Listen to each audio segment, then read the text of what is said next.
What's up, guys? This is Sammy Geek back here with a quick follow-up video on my 2024 EV9 by Kia, and just doing a little drive here in the cold. We have probably, it's reading 33 from my garage right now, but the true temperature is more like 12 degrees out right now.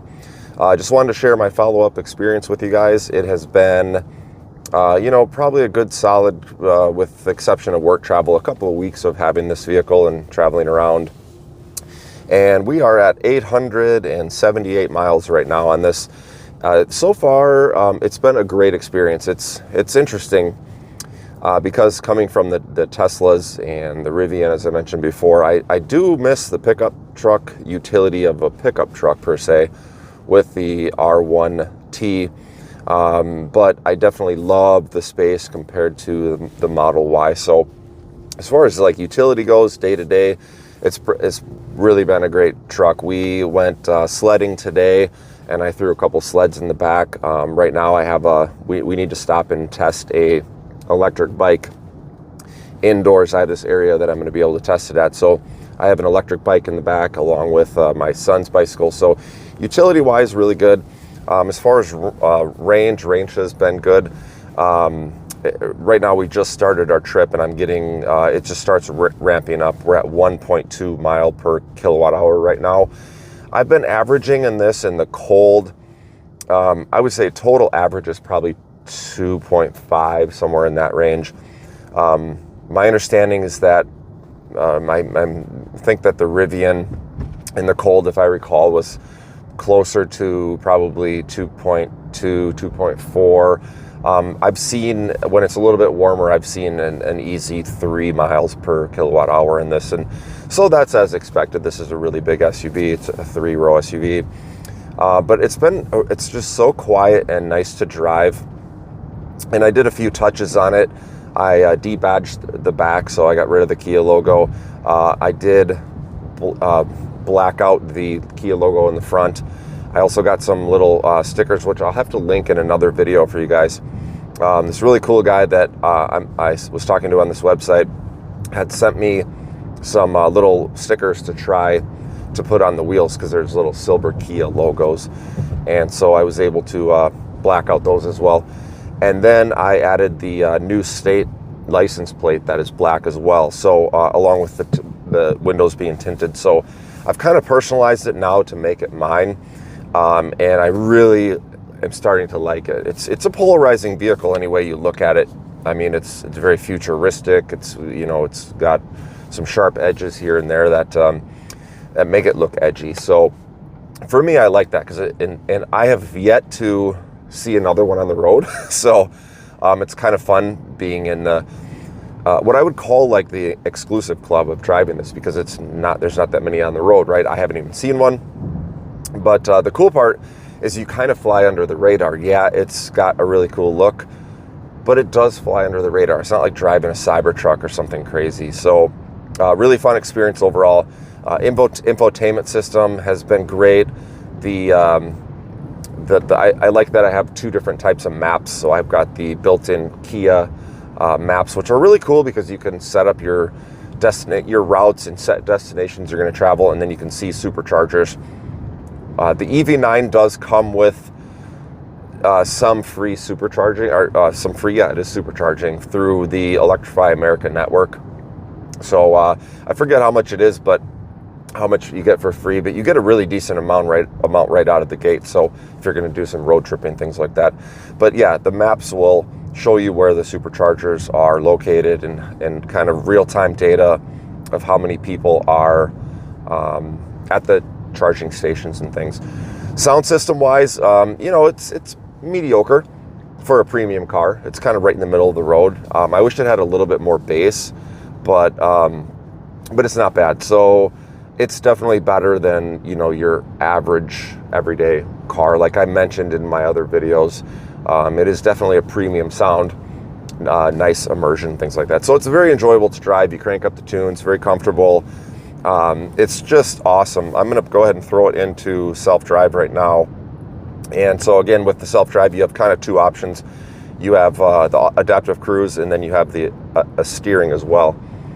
I do notice you may or may not pick it up on the camera, but if you run across a turn lane, occasionally it does try to pull you into the turn lane, but honestly, my Tesla did that as well.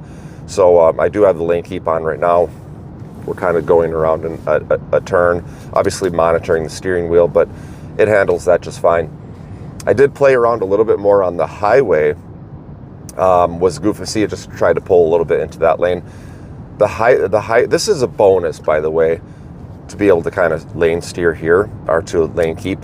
But the highway is fantastic. Obviously, long stretches. It does a really nice job, and it doesn't bother you very much. So it's not constantly nagging you, and it does have a capacitive touch steering. So you just have to touch the steering, and then the lane change I tested a few more times, and that is really cool. It's just like the Tesla feature that people have to pay thousands of dollars to get. And it was absolutely one of my favorite things for long road trips when you want to change lane. Because you're really just in this like groove of chill when you drive this thing. And the car pays attention for you. And it's like, there's so many monitoring systems. So you can see if somebody's in your blind spot on your heads-up display, also in your rear view mirror. The car will not let you, essentially, I mean, you probably could if you really wanted to, but it's not going to let you hit anything. What I didn't know is that it actually has side protection as well. So it's interesting, when I pull in my garage, there's a button that you can hit here that turns the parking sensors off. But if you pull, as in you're going to hit something, even on the side, the truck will slam on the brakes, and it doesn't allow you to essentially get in an accident. So it's a pretty safe vehicle. Also, I don't know if you're picking this up on the camera or not, but when I turn the turn signal on, there is a little camera that comes down here, and that is super sweet. So it is really, really safe to drive. So I've got my family in it right now. My son's in the back, and we are cruising to go get some dinner. And it's just nice because you feel like you're in this vault. It's quiet. It feels solid, planted. And then with all the safety features, I really feel like, yes, it's an expensive Kia, but I believe it even has a center airbag, if I'm not mistaken. I think that came to the US, but airbags everywhere. Very, very, very safe family vehicle. And it's not a new manufacturer like Rivian, so you can count on everything being solid. This thing is rock solid. Like, I don't get any, besides the stuff in the back, I don't get any rattles, squeaks, noises of suspension. All of that I experienced with the Rivian because they were a new manufacturer. So very pleasant experience. Last thing to note, driving in snow. So I didn't get a chance to, I was traveling for work when we had this lovely snowfall here in Minnesota. And but I did get a chance to go down some snowy roads after the night I landed. I was taking some back streets to test these tires. These are a ultra efficient tire that it's like an EV type of tire that they put on this vehicle. And I fully expected this thing to be horrendous in the snow, especially that we have snow tires on the Model Y, and that thing just rips in the snow. This, I don't know if it's the weight or the way they did the all-wheel drive system, but to me so far, I was like, I did not expect it. It was awesome in the snow. Like, it's planted, sure-footed. I did not feel any slipping at all. If you drove it like silly, you could probably whip it out of control. But for the most part, I didn't feel any traction control kicking in. Again, I think it has to do with the weight in the system.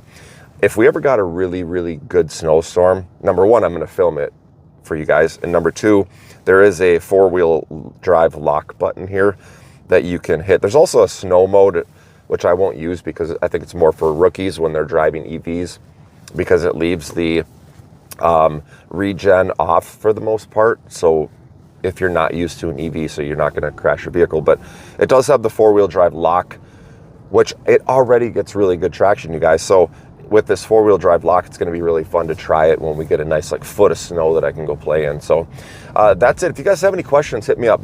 This is kind of my first driving video of it. Again, this has been a really, really nice experience. Pretty unexpected, and we're about to get blinded in the sun, so we'll end here. But Pretty unexpected from Kia. I think they're really setting the bar for what Kia can do. So stay tuned, guys. I will keep you posted, and we're going to mash it here onto the freeway. Thanks for watching, guys. We'll talk to you soon.